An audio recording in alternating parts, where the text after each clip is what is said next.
Hello दोस्तों, आप सभी का स्वागत है इसके टेक्निकल क्लासेस में।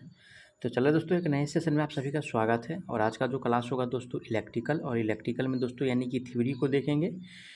इससे पिछला वाला वीडियो अगर आप लोग नहीं देखे हैं तो प्लेलिस्ट में जाकर के चेक कर लीजिए, आप लोगों को वहाँ से सारा वीडियो मिल जाएगा।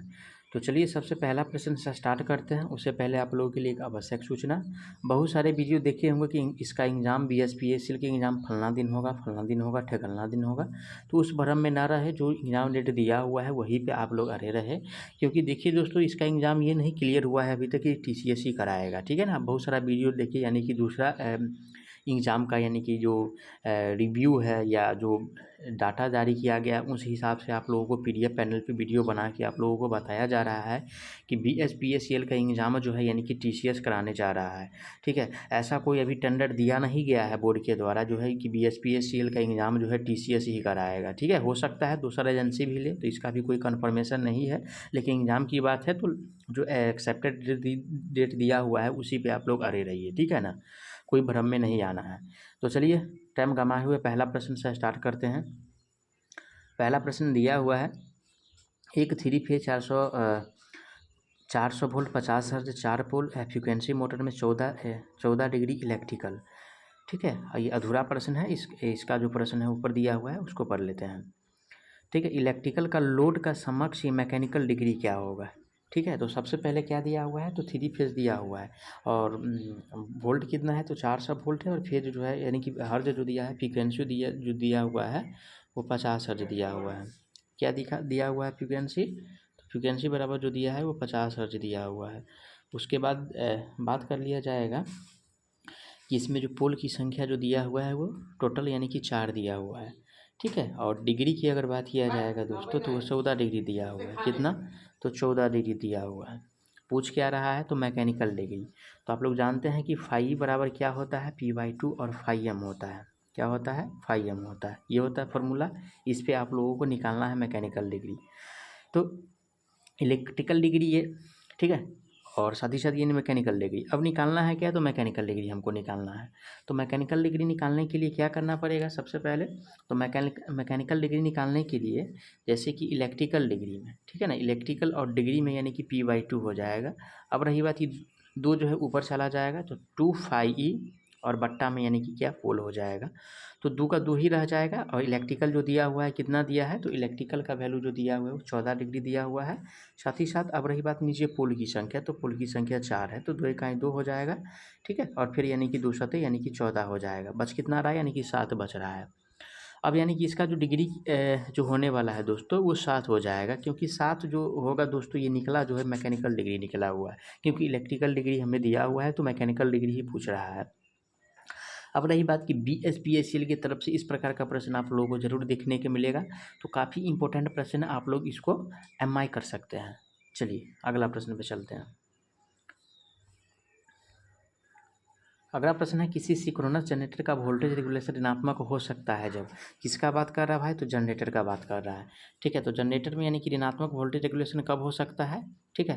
तो देखिए दोस्तों, ऋणात्मक वोल्टेज रेगुलेशन होगा कब, ऑप्शन पढ़ लेते हैं। तो ऑप्शन ए में कह रहा है कि मशीन के हल्के लोड पे, ठीक है। उसके बाद बी में जो कह रहा है, बी में कह रहा है आपको लोड पावर फैक्टर लैगिंग होगा। तो लैगिंग पे जो है यानी कि इसका क्या होता है, तो हाई होता है, यानी कि लैगिंग पे हाई होता है।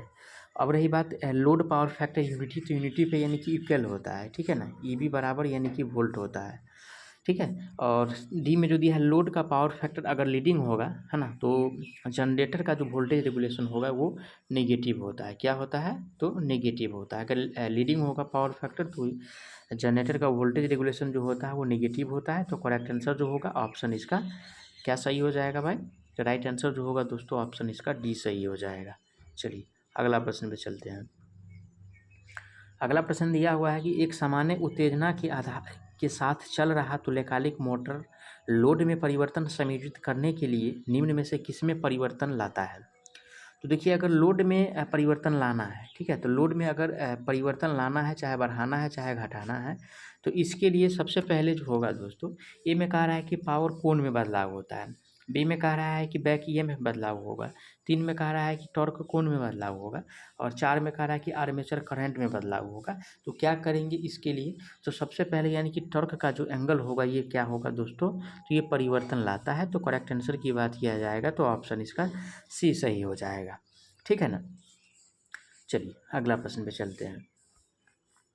अगला प्रश्न है, उस अधिकतम टॉर्क को क्या कहा जाता है जो एक तुल्यकालिक मोटर स्थिर अवस्था में रेटेड वोल्टेज और आवृत्ति पर रोटर की किसी भी कोणीय स्थिति में विकसित होता है। क्या कह रहा है भाई, तो किसी भी, और किसी भी अगर कोणीय स्थिति में जो विकसित होता है, ठीक है, किसी भी कोणीय स्थिति में जो विकसित होता है उस टॉर्क की अगर नाम की अगर बात कर लिया जाए दोस्तों, तो लॉक्ड रोटर टॉर्क होता है। क्या होता है, लॉक्ड रोटर टॉर्क होता है। ठीक है ना, लॉक्ड रोटर टॉर्क होता है। ऑप्शन किस में दिया हुआ है, लॉक्ड रोटर टॉर्क। तो ऑप्शन जो दिया है ए में है। करेक्ट आंसर की अगर बात किया जाएगा तो ऑप्शन इसका ए सही हो जाएगा। ठीक है। चलिए अब रही बात कि रनिंग टॉर्क क्या होता है, तो जिस पे यानी कि मोटर चलता है उसे रनिंग टॉर्क कहा जाता है। तो ये सब ध्यान में रखिएगा। अगला प्रश्न है कि निम्नलिखित में से कौन सा motor single phase series motor के नाम से भी जाना जाता है। तो सिंगल फेज सीरीज मोटर के नाम से कौन किस मोटर को यानी कि जानते हैं। अब रही बात की स्टेपर मोटर, तो स्टेपर मोटर क्या है, तो भाई सिंगल फेज मोटर है। ठीक है ना, सिंगल फेज यानी कि मोटर के कैटेगरी में आता है ये। साथ ही साथ रिपल्सन मोटर, तो रिपल्सन मोटर की अगर बात किया जाए तो टू फेज मोटर है, सिंगल फेज मोटर भी कहा जाता है। ये कम्यूटेटर मोटर के श्रेणी में आता है। कौन सा मोटर के श्रेणी में, तो कम्यूटेटर मोटर के श्रेणी में आता है। और कम्यूटेटर मोटर दो प्रकार का होता है, एक यूनिवर्सल मोटर होता है, एक रिपल्सन मोटर होता है। अब रही बात कि यूनिवर्सल मोटर को अगर चलाया जाता है तो AC और DC दोनों पे चला सकते हैं। ठीक है, AC और DC दोनों पे चला सकते हैं। गति की अगर बात किया जाएगा तो 3000 RPM पे ये घूमता है, काफ़ी अच्छा गति होता है। ठीक है, साथ ही साथ स्टार्टिंग टॉर्क की बात किया जाए तो 450% होता है यूनिवर्सल मोटर का। तो काफ़ी इंपॉर्टेंट पॉइंट है ये सब। अब रही बात की रिपल्सन मोटर, तो रिपल्सन मोटर का टॉर्क की अगर बात किया जाएगा दोस्तों, तो इसका भी टॉर्क जो है 200 से 400% होता है। स्टार्टिंग टॉर्क कितना, 200 से 400% होता है। ठीक है ना, 200 से 400% होता है। अब रही बात की यूनिवर्सल मोटर जो है इसे सिंगल फेज AC मोटर भी कहा जाता है। सिंगल फेज AC मोटर भी कहा जाता है या सिंगल फेज यानी कि DC मोटर भी कहा जाता है। तो ये ध्यान में रखिएगा। तो करेक्ट आंसर जो होगा दोस्तों ऑप्शन इसका सी सही हो जाएगा, क्योंकि सी में जो दिया है यूनिवर्सल मोटर दिया हुआ है। ठीक है, चलिए अगला प्रश्न पे चलते हैं।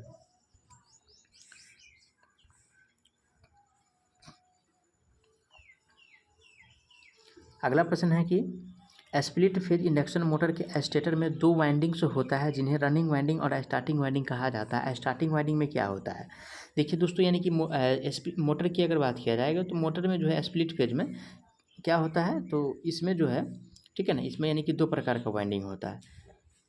एक को मैन वाइंडिंग कहा जाता है, ठीक है, और एक को यानी कि स्टार्टिंग वाइंडिंग कहा जाता है।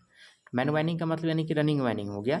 तो रनिंग वाइंडिंग में यानी कि प्रतिरोध का जो वैल्यू होता है वो कम होता है और इंडक्टेंस का जो वैल्यू होता है, ठीक है, क्या होता है, यानी कि ज़्यादा होता है। यहाँ से ये पॉइंट क्लियर हो गया। अब रही बात कि इसमें, तो इसमें क्या होता है, इसमें, ठीक है ना, इसमें जो है प्रतिरोध का वैल्यू काफ़ी ज़्यादा होता है और इंडक्टेंस का जो वैल्यू होता है वो यानी कि लो होता है। ठीक है, इंडक्टेंस का वैल्यू क्या होता है, लो होता है। तो ये में कह रहा है कि कम प्रतिरोध, तो कम प्रतिरोध किसका होता है, तो रनिंग वाइंडिंग का होता है। पहला ऑप्शन कैंसिल होगा क्योंकि हमको पूछ रहा है स्टार्टिंग वाइंडिंग का।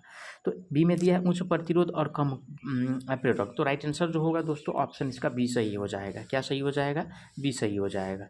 ठीक है, आप लोग जानते होंगे कि सेंट्रीफ्यूगल शिफ्ट से, ठीक है, सेंट्रीफ्यूगल शिफ्ट से जो प्रश्न काफ़ी ज़्यादा पूछा जाता है, प्रश्न ये पूछा जाता है कि कितने स्पीड तक जो है वो अपने वाइंडिंग को विसंयोजित कर देता है। तो लगभग जो है 75 से 80% गति पे जो है अपने वाइंडिंग को क्या करता है, वो विसंयोजित कर देता है। ये ध्यान में रखिएगा। अगला प्रश्न पे चलते हैं। अगला प्रश्न, यूनिवर्सल मोटर में कंपनसेटिंग वाइंडिंग किस लिए प्रयुक्त किया जाता है। किसका नाम पूछ रहा है भाई, तो कंपनसेटिंग का पूछ रहा है। और कंपनसेटिंग यानी कि वाइंडिंग का मेनली रूप से जो प्रयोग करते हैं वो स्टार्टिंग टॉर्क प्रदान करने के लिए, किसके लिए प्रयुक्त किया जाता है, तो स्टार्टिंग टॉर्क भी प्रदान करता है। साथ ही साथ जो आर्मेचर का जो रिएक्शन होता है उसे भी कम करता है। तो बहुत सारा यानी कि फैक्ट है। देखते हैं, ऑप्शन पढ़ लेते हैं। इसमें कह रहा है इसमें 2 फेज मोटर में बदलने के लिए, तो 2 फेज मोटर बदलने के लिए हम इसका प्रयोग नहीं करते हैं। गति मिनिमम प्रदान करने के लिए यानी कि टू प्रोवाइड तो स्पीड रेगुलेशन, तो स्पीड रेगुलेशन भी निर्धारित नहीं किया जाता है। आर्मेचर प्रतिक्रिया प्रभाव को यानी कि कम करने के लिए, तो बात तो सही है भाई। यहाँ पे जो होगा आर्मेचर प्रतिक्रिया प्रभाव को कम करने के लिए हम कंपनसेटिंग वाइंडिंग का प्रयोग किया जाता है। ठीक है ना, तो राइट आंसर जो होगा ऑप्शन इसका सी सही हो जाए, क्योंकि सी में जो दिया हुआ है आर्मेचर प्रतिक्रिया के प्रभाव को कम करने के लिए। अगला प्रश्न है कि 1500 पर चलता हुआ एक 2 पोल सिंक्रोनस जनरेटर किस आवृत्ति पर ईएमएफ उत्पन्न करता है। ठीक है, तो इसमें यानी कि हमसे क्या पूछ रहा है, तो ईएमएफ उत्पन्न कर रहा है, किस फ्रीक्वेंसी पे कर रहा है, यानी कि आवृत्ति सीधा सीधा बात यहाँ की पूछ रहा है। तो सबसे पहले यानी कि एन एस बराबर क्या होता है, तो एन एस बराबर जो होता है फॉर्मूला 120 और गुना में एफ और बट्टा में यानी कि पी होता है। तो चलिए इस पर देखते हैं। तो 1500 आरपीएम दिया हुआ है, देखिए यहाँ पे, और बराबर में क्या हो जाएगा 120 और गुना में हमसे एफ पूछ रहा है और पोल की संख्या जो दिया हुआ है वो 2 दिया हुआ है। अब इसे काटेंगे तो 60 मरतबे कट जाएगा, एक जीरो से एक जीरो कैंसिल हो गया, 30 पंचे कितना हो रहा है भाई, यानी कि 150 हो रहा है। सीधा सीधा बात है कि यानी कि फ्रिक्वेंसी का वैल्यू जो निकल के आएगा वो 150 निकल के आएगा, और 150 जो दिया हुआ है किस में दिया है श्री, कितना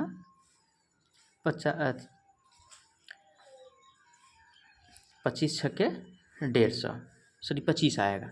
ठीक है, 25 छक्के 150 होता है, कितना होता है 25 छक्के यानी कि 150 होता है, 25 गुने 6 बराबर 150 होगा। आप लोग काट के देख लीजिएगा, इतना आएगा। तो करेक्ट आंसर जो होगा दोस्तों ऑप्शन इसका डी सही हो जाएगा, क्योंकि डी में जो दिया हुआ है 25 शब्द दिया हुआ है। मैं आशा करता हूँ आप लोग सारा प्रश्न को अच्छा से समझे होंगे। अगर कोई प्रश्न में किसी प्रकार का डाउट रहता है तो आप लोग उसके लिए कॉमेंट कीजिएगा, आपको जवाब बहुत जल्द मिलेगा। तो चलिए मिलते हैं एक नए सेशन में, तब तक के लिए जय हिंद।